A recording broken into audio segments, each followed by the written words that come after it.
आज के हमारे होस्ट वक्ता जो हैं वो हैं प्रकाश जी और उमेश जी भी हैं। आज उमेश मेलवानी भी। तो प्रकाश जी आप चालू कर सकते। पूज्य गुरुजी और माताजी के आशीर्वाद से मनीष गुरुजी आपके आदेश पर मैं आपके सामने एथिक्स के ऊपर दो चार शब्द बोलूंगा।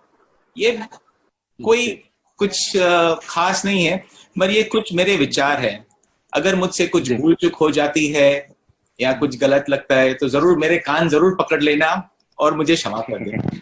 मैं आपसे पहले सबसे निवेदन करता हूँ कि मैं गुरुजी के साथ कम ही वक्त रहा हूँ और जो सीख पाया हूँ, जो सुन पाया हूँ गुरुजी के वर्ड्स, बस उसी को मैंने अपने अंदाज में डाले हैं। तो गुरु परिवार के सब मेंबर्स को, सब भाई बहनों को मेरा प्रणाम और छोटे बच्चों को हाई फाइव। बिफोर कम एथिक्स के सब्जेक्ट पर आने से पहले गुरुजी हमेशा बात करते थे कि sense, observation, communication, ethics, life, surrender और गुरुचरण। अगर हम ये देखने जाए कि इसकी सीक्वेंस ऐसे क्यों गुरुजी बोलते थे और हर एक वर्ड का एक बॉडी से कनेक्शन था। जैसे सेंस यहां से आता है, communication, observation, communication, ethics, life, surrender और गुरुचरण, ये एक लाइन से चलता है। तो जिस हिसाब से हम ये मंथन कर रहे हैं वो भी इसी लाइन से चल रहा है। मगर मैं एक छोटा सा दो चार वर्ड्स कह दूंगा कि जब गुरुजी सेंस की बात करते थे, कौन से सेंस की बात करते थे?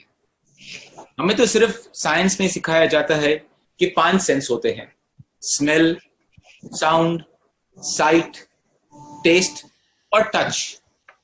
तो क्या गुरुजी इन सेंसेस की बात करते थे? गुरुजी बात करते थे एक सेंस की जो हमें साइंस नहीं पढ़ाता है, वो है कॉमन सेंस, जो बहुत ही अनकॉमन होता है सबों में।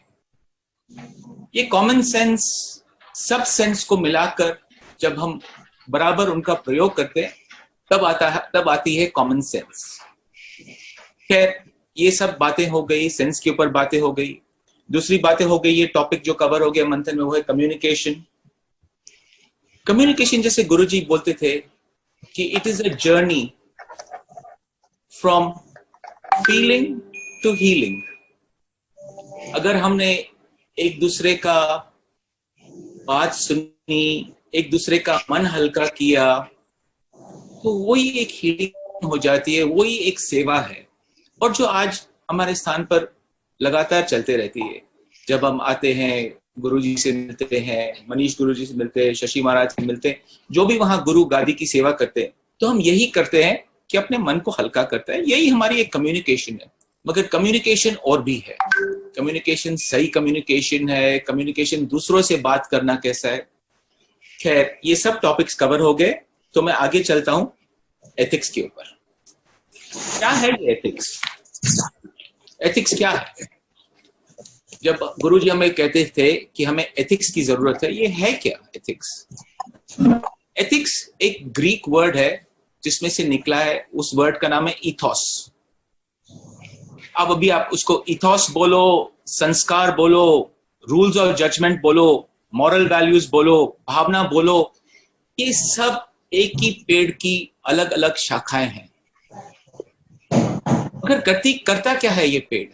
ये एथिक्स हमें परिस्थिति के हिसाब से सही डिसीजन लेने में मदद करता है।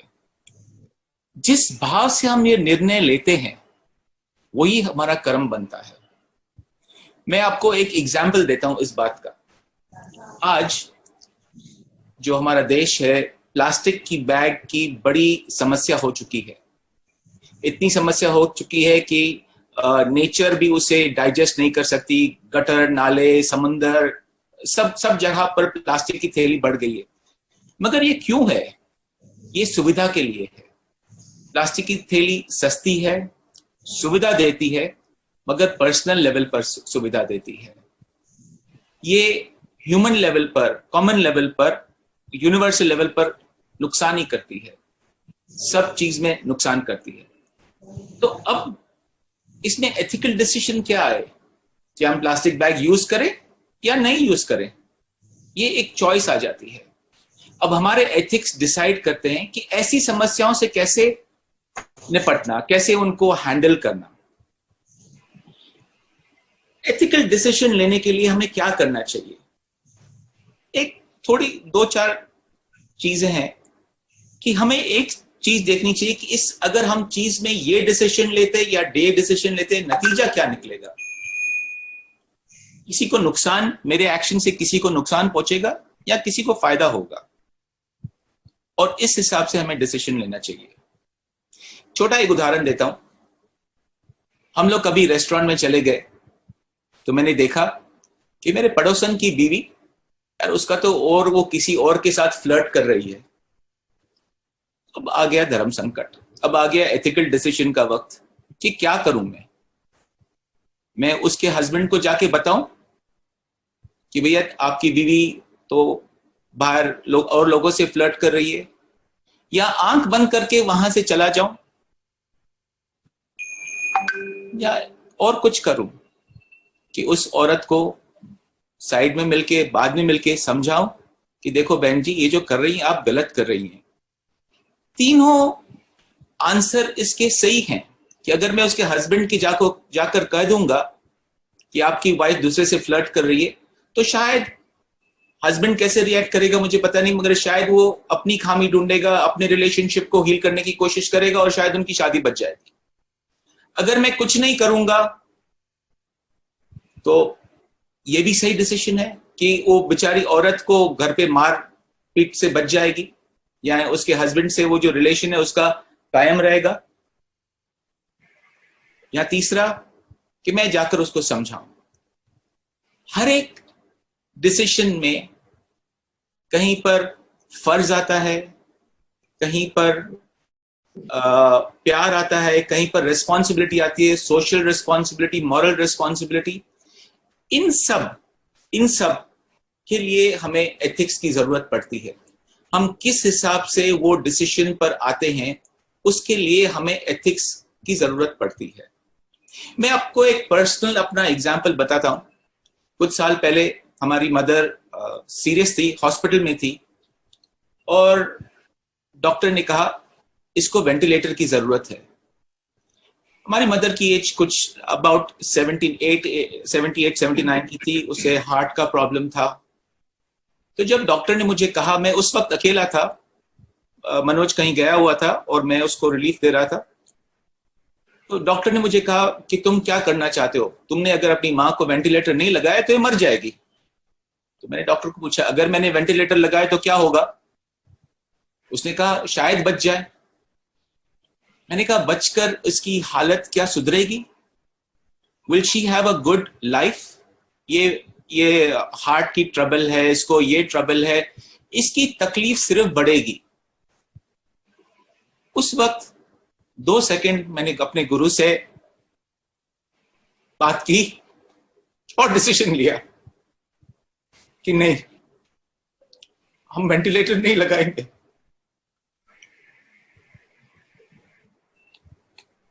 आज तक मैं सोचता हूं क्या वो निर्णय सही था या गलत।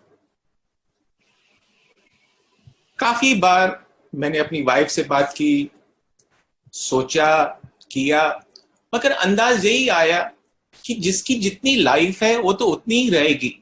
हम कौन होते हैं सोचने वाले कि हम किसी की लाइफ बढ़ा रहे हैं या घटा रहे हैं।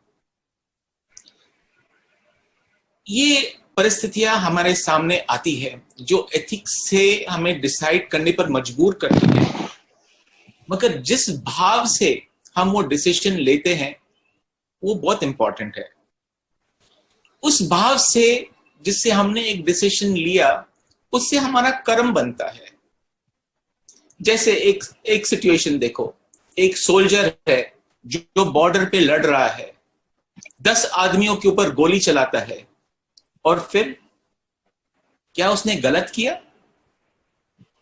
उसने तो सिर्फ अपनी ड्यूटी निभाई है, मगर किया तो मर्डर ही है ना।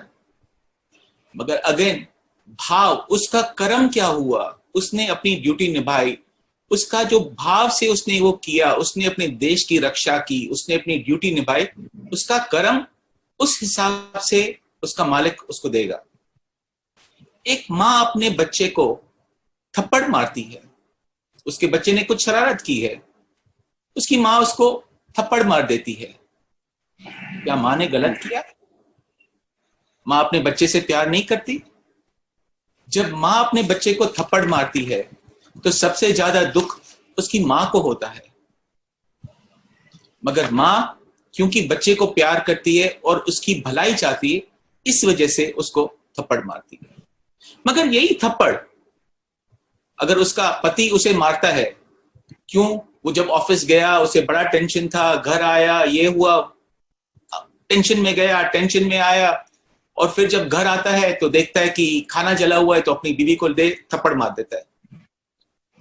अब थप्पड़ तो वही रहा, उसके परेशानी थी, उसने अपनी बीवी को थप्पड़ मार दिया, गुस्से में आकर, इमोशन में आकर, किसी भी वजह से उसने अपनी बीवी को थप्पड़ मार दिया, मगर मारा तो थप्पड़। तो कर्म उस हिसाब से बनता है जिस भाव से हमने वो क्रिया की है। अब एथिक्स तो यही सिखाता है कि हमने किसी पर हाथ नहीं उठाना चाहिए, ना हस्बैंड को अपने वाइफ के ऊपर हाथ उठाना चाहिए, चाहे कुछ भी हो जाए। मगर लाइफ है, हम इंसान हैं, इंसान से ही गलती होती है, तो फिर आगे कैसे चले?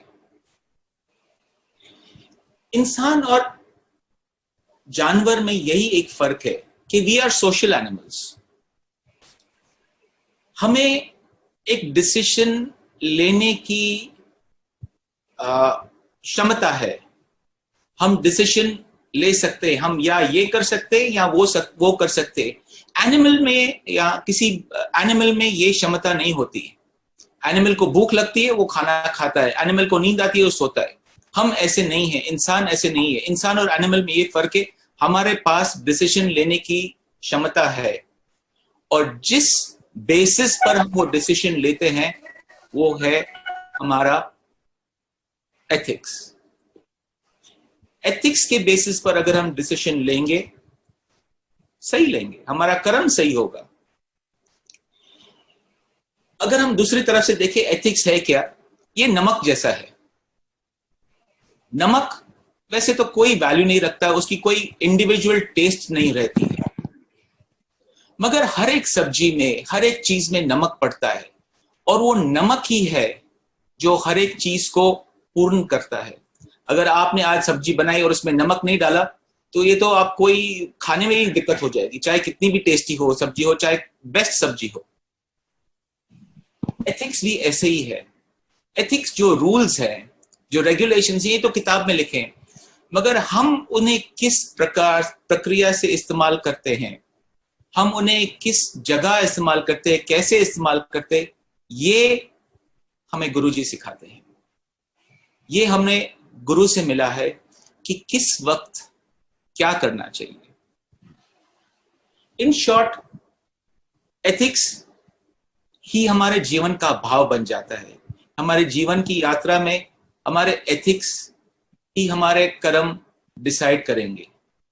क्यों? अगर हमारे कर्म बिना एथिक्स के हुए तो फिर हमें वो क्लास रिपीट करनी पड़ेगी, और क्लास रिपीट करने का तो आप मतलब जानती हो, जब तक हमने वो लेसन नहीं सीखा, हमें वो क्लास वापस पढ़नी पड़ेगी। हमें जन्म जन्म तक, जब तक हम नहीं सुधरते, तब तक गुरुजी को वापस आके हमारे कान पकड़ना पड़ेगा। एक और छोटी सी स्टोरी है भाव के ऊपर। एक छोटी सी लड़की है, समझो 10-12 साल की लड़की है, स्कूल जाती है। एक दिन घर आके बोलती है पापा को, पापा मुझे गंजा होके जाना है स्कूल में। पापा बोलते हैं, बेटा तुम क्या बात कर रही हो, तुम बेवकूफी बोल रही हो, गंजे होके थोड़ी ना स्कूल जाते, कोई फैशन थोड़ी है। बोलते नहीं पापा, अगर तुम मुझे प्यार करते हो, I want to become bald, मुझे गंजा होके स्कूल जाना है। पापा को बात समझ में नहीं आती है। फ्राइडे सैटरडे का दिन है, बोलते कल तक ठीक हो जाएगी। दूसरे दिन बेटी खाना नहीं खाती, बोलते पापा जब तक आप मेरे बाल नहीं कटाओगे माँ खाना नहीं खाऊंगी, स्कूल नहीं जाऊंगी, कुछ नहीं करूंगी। माँ देखती है, बोलती है बेटी की जिद है, क्या करें, अब अभी बच्ची है नहीं समझती, मगर कुछ तो रीजन होगा, वो बच्ची कुछ रीजन बताती नहीं है। एनीवे उसका बच्ची के बाल एकदम कट करके एकदम एकदम छोटे छोटे, मतलब वो स्पाइकी बना के उसको मंडे मॉर्निंग स्कूल ले जाते हैं। जब फादर उसको स्कूल ले जाता है अपनी बेटी को, तो देखता है कि दूसरे बच्चे खेल कूद रहे हैं स्कूल शुरू होने से पहले, मगर एक बच्चा, वो भी गंजा है, वो एक कोने में अकेला खड़ा हुआ है। और उसकी बेटी उस बच्चे के साथ जाती है, बात करती है। वो हैरान होता है कि ये गंजे लड़के के चक्कर में शायद मेरी बेटी भी गंजी हो गई। वहां पर उस गंजे लड़के की माँ खड़ी थी जिसने ये नजारा देखा, और उसने बाप को भी देखा कि बेचारा हैरान हो रहा है कि उसकी बेटी मेरे बेटे के साथ क्लास में गई, दोनों हंस खेल के क्लास में गए। तो आके उसको बताती है, देखो तुम चिंता मत करो, तुम्हारी बेटी बड़ी ग्रेट है। बोलते क्या हुआ? बोलते मेरे लड़के का ब्रेन ट्यूमर है और उसकी वजह से उसको बाल कटाने पड़े। अब जब छोटे बच्चे होते हैं तो उनको समझ में नहीं आती ये बात है कि बाल काटे, क्यों बाल काटे, ब्रेन ट्यूमर है, क्या है। तो फिर सब उसके लड़के के ऊपर हंस रहे थे। इस लड़की को वो सहन नहीं होता था कि सब मेरे दोस्त के ऊपर हंसते, तो इसलिए उसने जिद किया कि पापा मेरे भी बाल काट दो, ताकि अगर कोई उसके ऊपर हंसेगा तो वो मेरे ऊपर भी हंसेगा। तो उस लड़की की भावना ये थी कि मैं अपने दोस्त को, जो दूसरे लड़के लड़कियां तंग कर रहे हैं, उनसे बचाऊं। उसका कोई फैशन का मतलब नहीं था, कोई दूसरा लेना देना नहीं था। तो तब जाके उसके पेरेंट्स को उस लड़की का भाव पता लगा। भावनाएं हम इंसानों में कई आती हैं, कई भावनाएं आती हैं, कई डिसीजंस लेने पड़ते हैं हमें, जिसके ऊपर हमें ना तो कोई कंट्रोल होता है, ना कोई हमें जरूरत होती है उन डिसीजंस लेने की। अब देखें ये जो कोविड की हालत चल रही है दुनिया भर, परसों तरसों की बात, 4-5 दिन पहले की बात है, टीवी पर एक न्यूज आई थी कि इतने लोग इटली में बीमार पड़े थे, यंगस्टर्स, ओल्ड पीपल, हजारों की तादाद में लोग बीमार पड़े थे और हॉस्पिटल में भर्ती होना चाह रहे थे। अब हॉस्पिटल में जगह नहीं थी उनको डालने के लिए। मैं इटली की बात कर रहा हूं। डॉक्टर्स क्या करे, किसको अंदर ले, किसका इलाज करे? बेड्स के हिसाब से कॉरिडोर फुल लगे, कॉरिडोर के हिसाब से बाहर पेशेंट को रख दिया। उसके बाद तो हजारों की तादाद में लोग आ रहे थे ट्रीटमेंट के लिए, जगह नहीं थी, कॉरिडोर, फ्लोर, फर्श सब फुल था। तो उनको कह रहे थे बाबा वापस जाओ। अब किन को कह रहे थे वापस जाओ? जो 60 इयर्स के एज के ऊपर थे, उन्होंने उनको रिफ्यूज कर दिया इलाज करने से। अब ये निर्णय लेना कि कौन जिए कौन मरे, किसका इलाज करें किसका नहीं करें, ये बहुत ही डिफिकल्ट होता है कहना और करना। गवर्नमेंट ने, इटली की गवर्नमेंट ने आदेश दिया था कि anybody above 60 will not gate treatment and preference, जो प्रेफरेंस मिलेगा यंग लोगों को प्रेफरेंस देना चाहिए। मगर डॉक्टर एक इंसान है, वो कैसे कह सकता है कि तुम जियो तुम मरो मैं डिसाइड करूं? डॉक्टर तो अपनी कोशिश ही करेगा कि मैं सबको जिंदगी दूं, हेल्प करूं।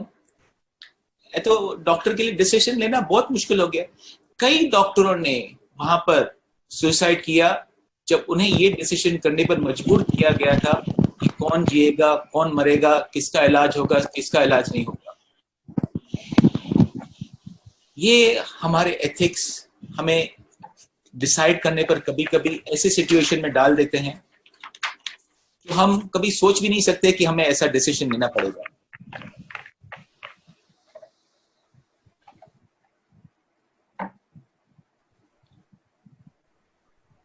Hello, okay.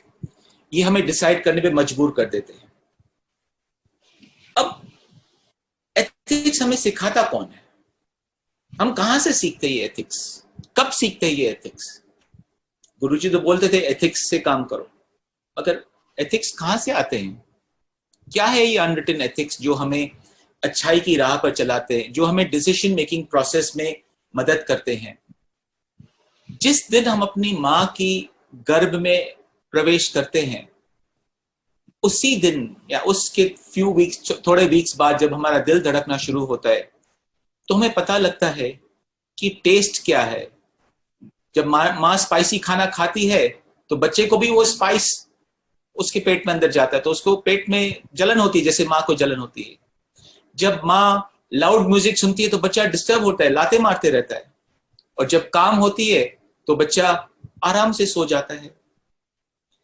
तो जिस दिन से हम पैदा होते हैं, अपनी माँ के गर्भ में जाते हैं, उस दिन से हमें ये नॉलेज प्रकृति देना शुरू करती है कि हमारी सेंसेस क्या हैं।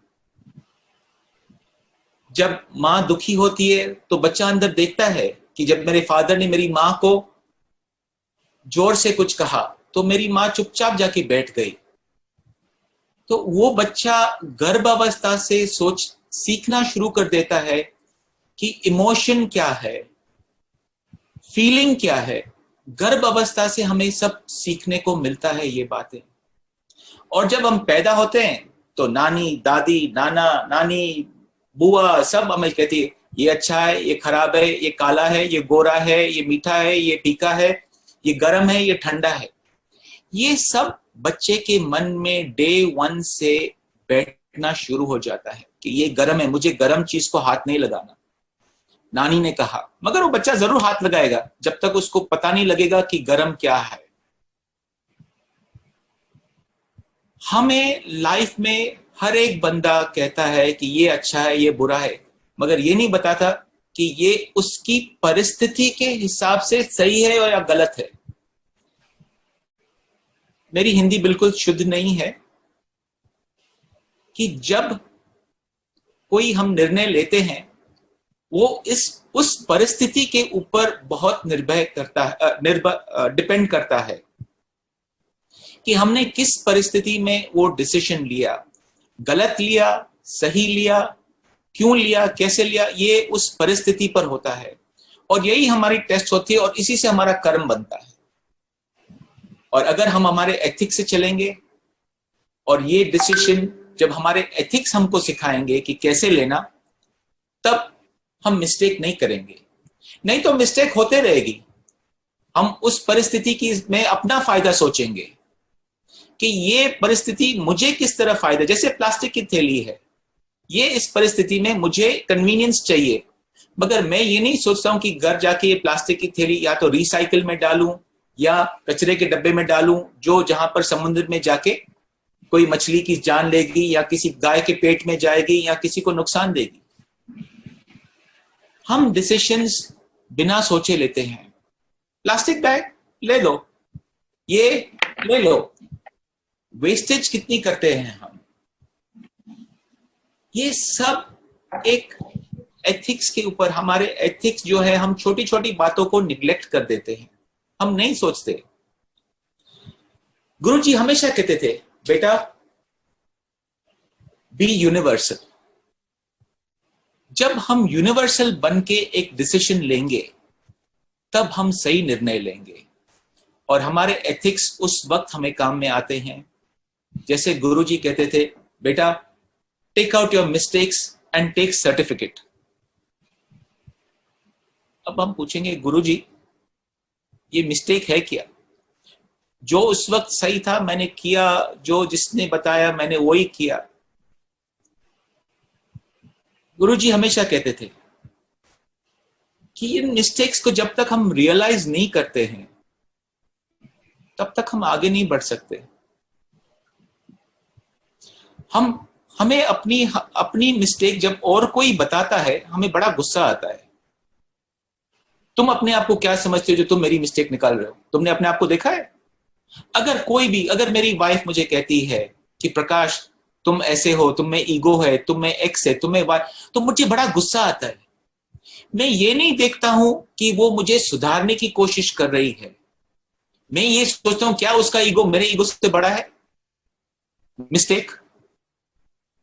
सबसे बड़ी मिस्टेक कि मैं अपने अंदर नहीं देखता हूं, मैं उसको देखता हूं कि ये क्या कह रही है, इसका ईगो कहां गया, ये तो इसका ईगो मेरे से बड़ा है। जब तक मैं अपना शीश नहीं दूंगा, मैं शिष्य नहीं बनूंगा। और शीश देने के लिए गुरुजी ने हमें राह दिखाई है, मार्ग दिया है। सिंपल सिंपल वर्ड्स में गुरुजी हमें कहते थे, बेटा पूछोगे नहीं तो पूछ मिलेगी। किसी ने नहीं सुना ये बात गुरुजी को कहते हुए? हर एक से गुरुजी ने हमेशा यही कहा कि पूछ लो, नहीं तो अगले जन्म में पूछ मिलेगी। इसका मतलब क्या? आज मैं एक डिसीजन अगर नहीं ले सकता हूं, तो मैं अगर 2 लोगों से पूछूंगा तो मेरा डिसीजन सही रहेगा ना? या अगर मैंने अपने ही निर्णय से कुछ मनमानी कर ली और डिसीजन ले लिया, पर्सनल डिसीजन ले लिया, यूनिवर्सल डिसीजन नहीं लिया, तो वो गलत ही होगा डिसीजन मेरा। दूसरी बात हमेशा गुरु जी कहते थे, ध्यान गुरु में रखो, सर हटा, ध्यान हटा तो सर फटा। क्यों कहते थे गुरु जी ऐसा? ये गुरु जी हमें क्लूज देते थे, ये गुरु जी हमारे साथ एक गेम खेलते थे, हमें छोटे छोटे एग्जाम्पल देते थे कि यही हमारे जीवन का एथिक्स बन जाए, कि ये जो ध्यान गुरु में रखना ये भी एक एथिक है, ये जो पूछना ये एथिक है। सेंस, ऑब्जर्वेशन और कम्युनिकेशन, अगर हम इन तीनों का सही इस्तेमाल करें तो हमारे एथिक्स भी सही हो जाएंगे।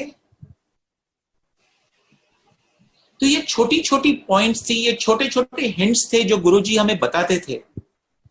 अगर हम निष्पक्ष होकर विचार करें कि क्या मैं सही कर रहा हूं, क्या मैं गलत कर रहा हूं, तुम्हारी आत्मा तुम्हें क्लियर जवाब देगी। गुरुजी तुम्हारे अंदर है, हमने सबने गुरुजी का जल पिया हुआ है, गुरुजी हम सब में अंदर हैं, वो हमें फट करके जवाब देंगे, मगर हम वो जवाब सुनना नहीं चाहते।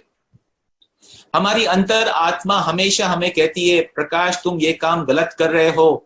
बोलते नहीं नहीं, कोई थोड़ी ना देख रहा है, कौन है मेरे सामने, मैंने कोई गलत अगर काम किया, मेरी अंतरात्मा जरूर मुझे टोकेगी, जरूर मेरी अंतरात्मा मुझे बोलेगी कि ये काम गलत है। हर एक में अंतरात्मा है, हर एक में गुरु है, हमें वार्निंग मिलती है, हम उसको सुनते नहीं है, हम उस वार्निंग को टाल देते, नहीं नहीं ये नहीं ऐसा नहीं हो सकता, क्यों, लॉजिकली तो ये होना चाहिए। हम लॉजिक से चलते हैं, हम दिमाग से चलते हैं, दिल को नहीं सुनते हैं। और गुरु दिल में बसता है, दिमाग में नहीं बसता है।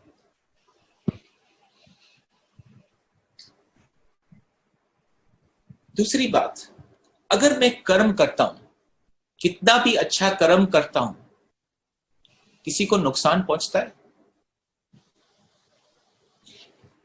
कई ऐसे इंस्टेंसेस होते हैं जब हम अच्छा कर्म करते हैं पर उसका नतीजा अच्छा नहीं निकलता।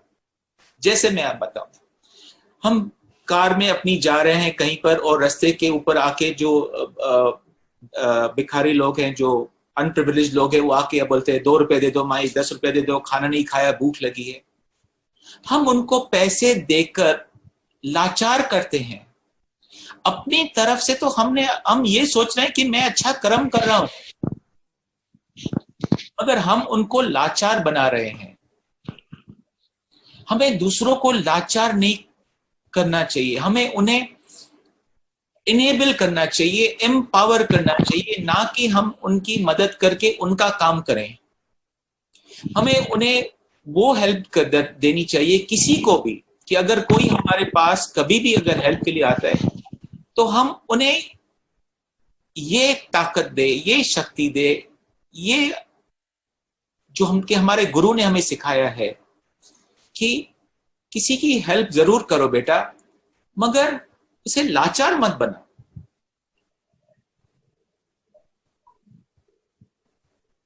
सिंपल तरीके हैं जो गुरुजी ने बताए हैं, अगर हम वही फॉलो करें और दूसरों को बताएं कि थर्सडे का ध्यान कैसे रखें, क्या करें जो हमारे मन में स्थिरता आवे, आज लोग डिप्रेशन में जा रहे हैं, घर पे बैठे हैं, छाया के नीचे बैठे हैं, मगर हम कल की सोचते हैं, कल क्या होगा, और आज डिप्रेशन में जाते हैं। यही वक्त अगर हम यूज करें कि थोड़ी गुरु भक्ति करें, थोड़ा ध्यान करें और दूसरों की मदद करें, सही प्रकार से मदद करें, कि अगर किसी भूखे को खाना खिला दिया या किसी को जल पिला दिया या कोई भी सेवा कर दी या किसी की बात सुन ली, तो उससे बड़ी सेवा तो और कोई नहीं है। और इन सेवाओं करने से जो हमें फल मिलता है उसकी तो बात ही मत करो, क्योंकि ये जो हमारे कर्म कट रहे हैं इस दुनिया में, इस पृथ्वी पर हमारे जब कर्म कटेंगे तभी हम जाके पूरे इंसान, गुरुजी कहते हैं ना, पहले तुम इंसान तो बन जाओ।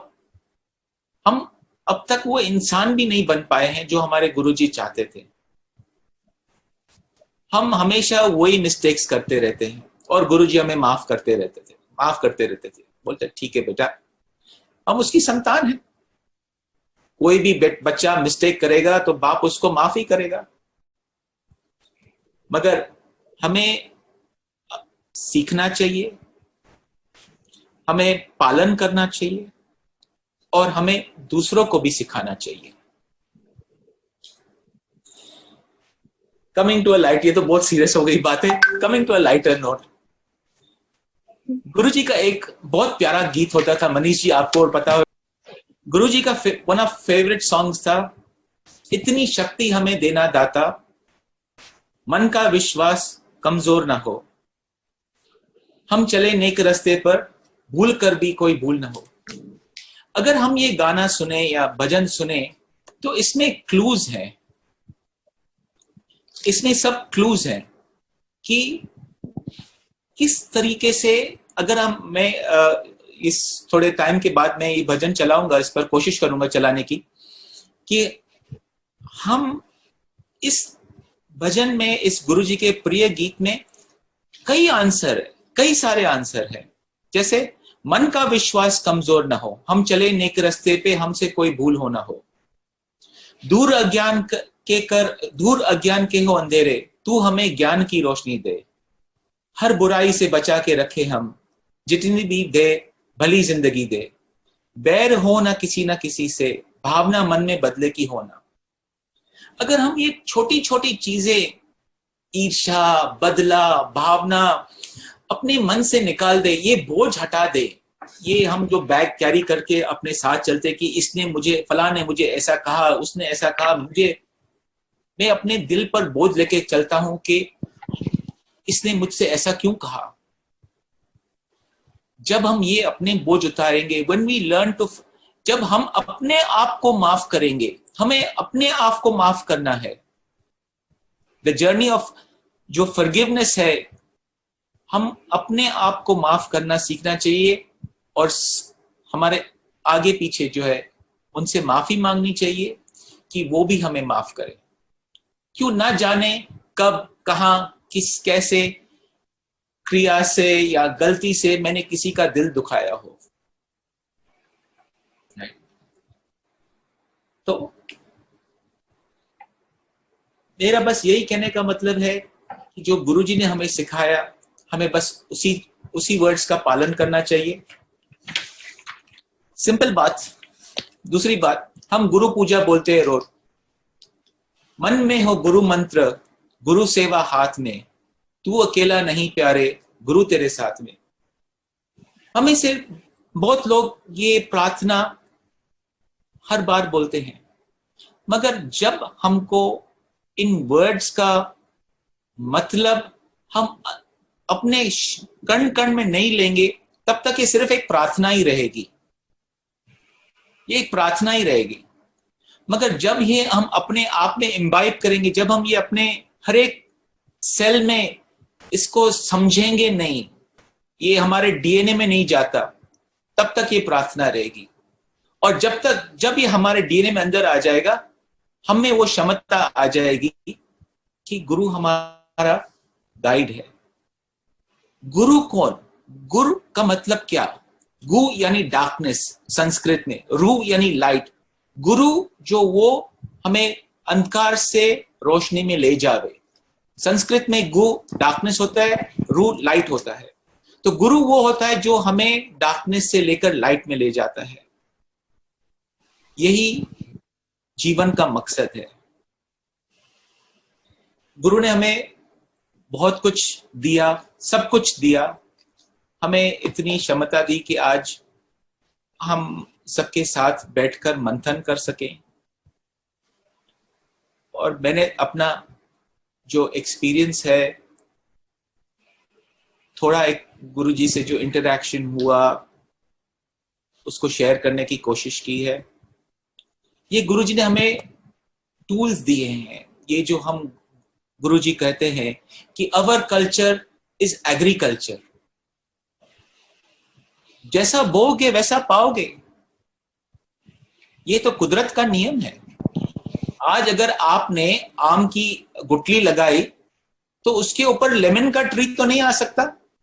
चाहे कुछ भी कर लो, शायद आम नहीं आवे, शायद फल नहीं आवे, मगर किसी भी हद में उसके ऊपर रोज का फ्लावर तो नहीं आएगा। तो जैसा करेंगे वैसा पाएंगे। अगर हमने एक आम का बीज डाला, उस पेड़ लगने के बाद हजारों आम आएंगे। फल की कोई बाउंड्री नहीं है, गुरु की प्यार की, गुरु की कृपा की कोई सीमा नहीं है, वो असीमित है। और अगर फिर भी अगर कंफ्यूजन रहता है तो गुरुजी ने हमें रास्ते दिखाए हैं कि भैया आपस में मिल बैठकर सलाह करो, सॉल्यूशन जरूर आएगा। मैं बस इतना ही कहना चाहता हूं। तो एक छोटा सा चुटकुला समझे, एक छोटी सी स्टोरी बताता चाहता हूं कि एक आदमी अपनी लाइफ काटकर 75-80 ईयर्स की लाइफ काटकर ऊपर चले गया, स्वर्गलोक पधार गया। ऊपर जाके भगवान जी से मिलते, बोलते भगवान जी मैंने तो पूरी जिंदगी तुम्हारी सेवा की, तुमने लास्ट में मुझे बताया भी नहीं कि मेरा एंड वक्त आ गया है। तो भगवान जी बोलते क्या बात कर रहे हो, जब तुम 50 के हो गए तो तुम्हारे बाल सफेद होना शुरू हो गए, जब तुम 55 के हो गए तुम्हारे दांत गिरना शुरू हो गए, 60 के हो गए नजर चली गई, कमजोर हो गई, 70 के हो गए सुनाई कमती देने लगा।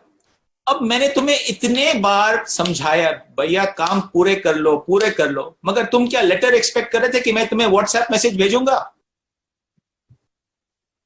तो वक्त के अनुसार चलना चाहिए, वक्त की पाबंदी रखें, गुरु का ध्यान रखें।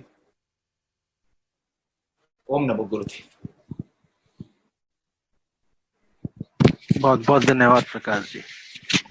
वैसे एक बहुत सरल और सिंपल बात है जिस प्रकाश जी ने भी बताया, और इसके पहले जितने भी ये sense observation, communication, ethics, life surrender के ऊपर हम लोग जब बात कर रहे थे तो सभी ने इस बारे में बताया हुआ है। ये जो गुरुजी ने हम लोगों को सब्जेक्ट दिए हुए हैं ये बहुत सरल और हमारे दैनिक जीवन में उपयोग में आने वाले सब्जेक्ट्स हैं। तो उसमें सेंस, ऑब्जर्वेशन, कम्युनिकेशन, एथिक्स और लाइफ, ये जो 5 चीजें हैं ये हमारे दैनिक जीवन में रोज रोज उपयोग में आने वाली चीजें हैं। सरेंडर जो है वो हमारे इच्छा और गुरु की मर्जी से होता है। तो आज भी बहुत अच्छा लगा प्रकाश जी ने जो बताया उसके बारे में, कुछ नई चीजें सुनने को मिली, कुछ नई